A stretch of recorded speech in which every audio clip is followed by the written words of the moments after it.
the light problem.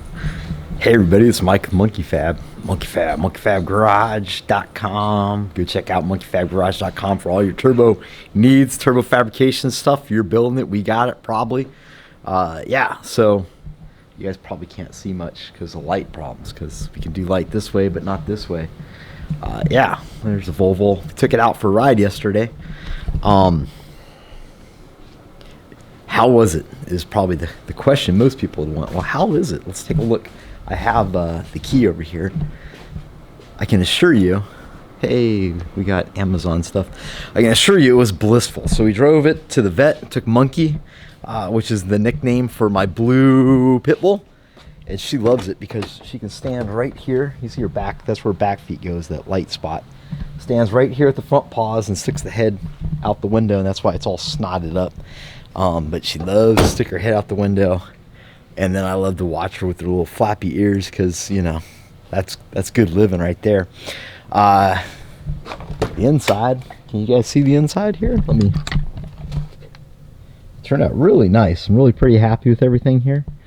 I still got to get the radio in, and this single piece of trim that's like the A-pillar trim. Still working on that. Still got to do that. But we got bigger projects. We got bigger projects than that. Air conditioning. So I'll roll this window down, get the air conditioning blowing. It was 100 degrees yesterday, easy. And yeah, it was great. AC's just blasting me cold in the face. Engine's not going over 200 degrees. Big C6 fan doing what it's supposed to do. And everything was going well. I took the dog to the vet. They were busy. I said, we'll come back later, no problem. So I take the long way home, and I decide everything's going real well. Oil pressure's good. Fuel pressure's good. Everything's good. It's like good is the word of the day. So I stomp on it, and we get on it, and it starts making a horrible sound, like an exhaust leak sound, and then like several exhaust leak sounds. So I thought, well, maybe it blew something out with the copper O-ring gasket, guys. I'm not really sure what's going on. Never heard that noise before.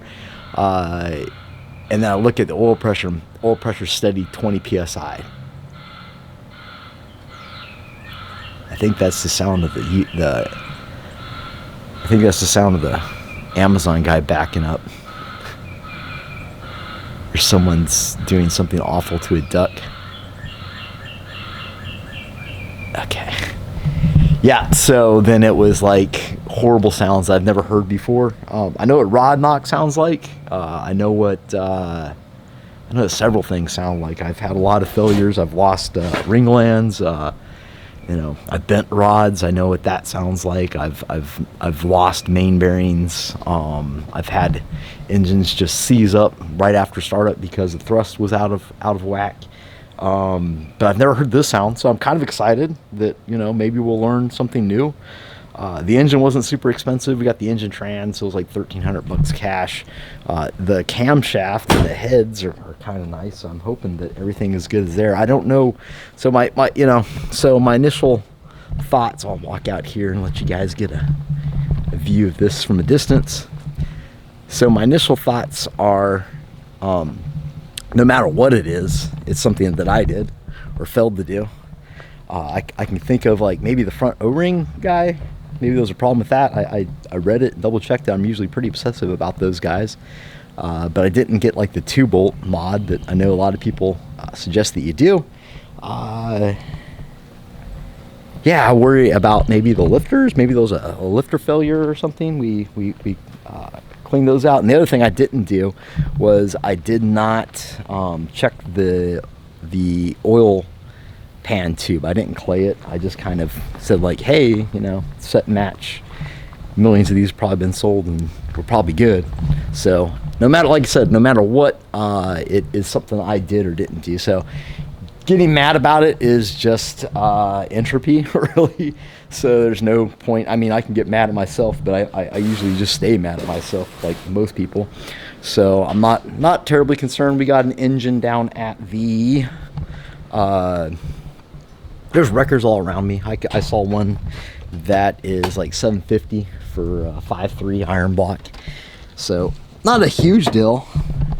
I hope I haven't ruined the cams and the head.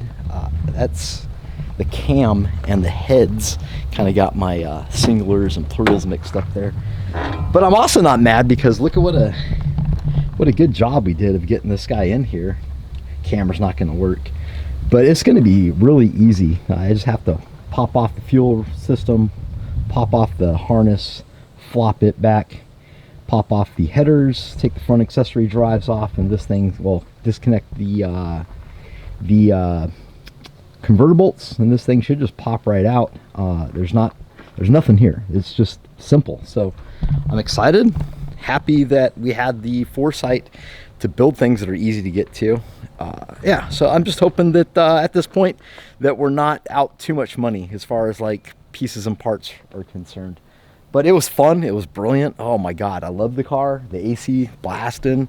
I can't say that I was terribly disappointed. Actually, I was really happy. There's a jitter, like I said, in the steering, but we got that thing. That's in the pressure reducer for the pump, and we'll get that installed. I think what I'm going to do is push it into the garage right now and just finish up the interior. Here's the other look.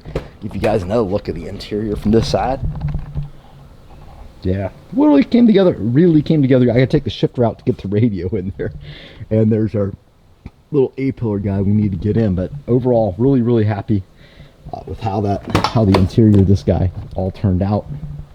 She is a fairly clean machine for something that's almost 30 years old. It'll be 30 years old next year. My plastic just keeps getting more and more brittle, but yeah, we're happy about that. Look at her, my tailpipes came out a little bit wonky.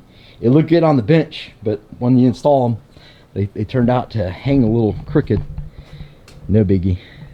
Yeah, so we're gonna get this guy in here. We got to finish the trim. I'll show you. And then put things away we don't need. I also got a breather for this guy, so we'll get a breather guy stuck in there once we get the engine out. But here is our pile. This thing was massive, and now it's down to just the A-pillar and the hood gasket and a little seat trim and our center stack stuff. So we've gotten it all worked down to the bare bones. Everything's doing what it's supposed to be doing. It wasn't starting, so I don't know if that has something to do with the engine. I don't mean like it wasn't starting. Like when you go to key on, sometimes the starter wouldn't slam in and spin it. It would just go ka-tunk, almost like it was having trouble moving the engine. And then I got out with bring a 24 mil and just put it on the crankshaft and move it. There was no resistance there, so I don't know if it's one of those shitty, I don't want to say shitty, it's one of these chrome starters from Summit. And like I'm suspicious of all the post COVID stuff. It seems like everything that's been made over the last year and a half has been complete trash. So yeah, lots of things to look into. I guess we got our job ahead of us and lots to do. So thought we were gonna put that one in the thought we were gonna put this one in the finish pile, but I don't think so. We got to go back and get that motor straightened out. This is really not that big of a deal. I could probably have the motor out and in a day.